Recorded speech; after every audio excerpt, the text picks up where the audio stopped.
आज गोपाल रास रस खेलत, पुलिन कल्प तरु तीर री सजनी। सरद विगल नभ चंद्र विराजत, रोचक त्रिविध समीर री सजनी। चंपक बकुल मालती मुकुलित, मत मुदित पिक कीर री सजनी। देसी सुधंग राग रंकनी को, ब्रज जुवतिन की भीर री सजनी। मधवा मुदित निशान बजायो, व्रत छाणयो मुनि धीर री सजनी।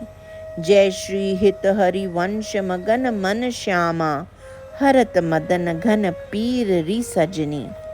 भूमिका। इस पद में वंशीवट के रास का वर्णन है। इस प्रकार के पदों का स्पष्टीकरण 19वें पद की भूमिका में किया जा चुका है। नित्य विहार का वर्णन करने वाले पदों की भांति यह पद भी आज शब्द से आरंभ होता है। आज का तात्पर्य है वर्तमान। अतः श्री हिताचार्य की दृष्टि में यह रास भी वर्तमान है और किसी काल विशेष अर्थात द्वापरांत के आबद्ध नहीं है। नित्य विहार की अन्य लीलाओं की भांति इस लीला को भी वर्तमान मानकर भजन करने से सुख मिलता है। श्री हित सजनी नंद नंदन की इस रसमयी क्रीड़ा का वर्णन करती हुई अपनी कृपा पात्र सखी से कहती है। व्याख्या। हे सजनी, आज श्री मदन गोपाल यमुना पर स्थित कल्प वृक्ष के निकट रसपूर्ण रास क्रीड़ा कर रहे हैं। इस लीला का कल्प वृक्ष के निकट बताकर यह सूचित किया है कि इसके द्वारा अपने भाव के अनुसार सबके रस मनोरथों की पूर्ति होती है। रास के अद्भुत स्थान की ओर संकेत करने के बाद अब उसके काल का वर्णन करते हुए कहते हैं, हे सजनी, इस समय शरद ऋतु के निर्मल आकाश में पूर्ण चंद्र सुशोभित है और रस क्रीड़ा की रुचि उत्पन्न करने वाला शीतल मंद सुगंध समीर बह रहा है। हे सजनी, इस समय चंपक, मालश्री और मालती खिलकर अपने सुगंध विस्तार कर रहे हैं एवं उनके ऊपर बैठे हुए पिक और कीर आदि पक्षीगण इस रस क्रीड़ा को देखकर महामोद से मत्त हो रहे हैं। अब रास क्रीड़ा का प्रकार बतलाते हुए कहते हैं, हे सजनी, ब्रज युवतियों का समूह और श्री मदन गोपाल देसी राग गाते हुए सुगंध नृत्य में प्रवृत्त हैं और राग रंग का समा बंधा हुआ है। हे सजनी, इस अद्भुत राग रंगमयी रस क्रीड़ा को देखकर इंद्र दुंदुभी बजाने लगा और मुनिगण अपने धैर्य खो बैठे।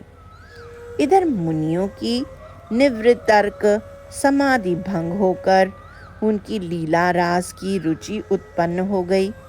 इधर इंद्र देवराज माना जाता है। रास लीला के दर्शन से मुदित होकर उसकी दुंदुभी बजाने से मनुष्य की एकादश इंद्रियों के अधिष्ठात्र देवगण भी हर्षित हो गए। अतः इस अलंकृत वर्णन का सीधा अर्थ यह होता है कि रास लीला के दर्शन से मनुष्यों के तन मन उल्लसित हो गए। सखी भावापन श्री हित हरिवंश कहते हैं कि हे सजनी, अपने प्रियतम की यह अद्भुत रसमयी केली देखकर श्री श्यामा का मन आनंद मग्न हो गया और उन्होंने रतिदान के द्वारा उनकी सघन मदन व्यथा का अपहरण करके उनको सुख सागर में निमज्जित कर दिया। इस विचार रास दर्शन से मनुष्य उल्लसित हो गए। मुनिगण समाधि त्याग कर लीला गान करने लगे और रासेश्वरी श्री राधा ने रसमग्न होकर स्वयं रसराज श्री कृष्ण को उपकृत कर दिया।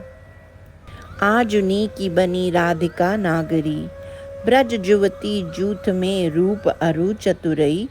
शील सिंगार गुण सबन ते आगरी, कमल दक्षिण भुजा बाम भुज अंस सखी।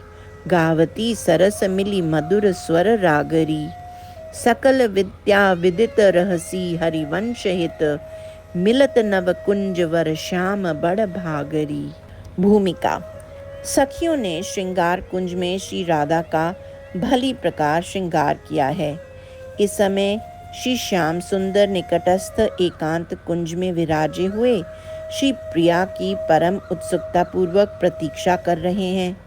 श्री राधा को भी अपने प्रियतम से मिलने के लिए उत्सुक देखकर सखी जन उनके उस एकांत कुंज में पधारने की प्रार्थना करती हैं। श्री राधा सखियों से वेष्टित होकर उस कुंज की ओर उत्सुकता पूर्वक चल पड़ती हैं। श्री हित सजनी उनकी श्रृंगार मंडित प्रेमोल्लास मई छवि का वर्णन करती हुई कहती हैं, आज नागरी रस विदग्धा श्री राधिका भली प्रकार से शोभायमान है। तीनों लोकों की युवतियों के साथ तो उनकी तुलना संभव ही नहीं है, किंतु श्री ब्रजेंद्र नंदन के मन को हरण करने वाली ब्रज युवतियों के यूथ में भी रूप, सौंदर्य, चातुर्य, शील, स्वभाव और श्रृंगार रस के परिपोषक लज्जा, उदारता, धैर्य आदि गुणों में ये सबसे श्रेष्ठ हैं।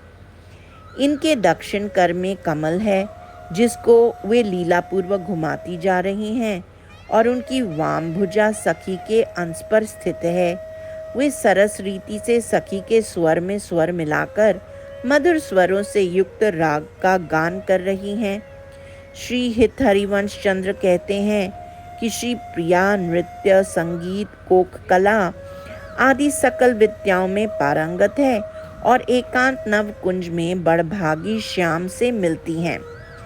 यहाँ श्याम को बड़भागी कहकर श्री राधा की अद्भुत रूप, गुणशालिता एवं उनकी दुर्लभता का व्यंजित किया गया है। तात्पर्य यह है कि ऐसी श्री राधा जिनसे स्वयं उमंग कर मिलती हैं, उनके भाग्य की प्रशंसा नहीं की जा सकती।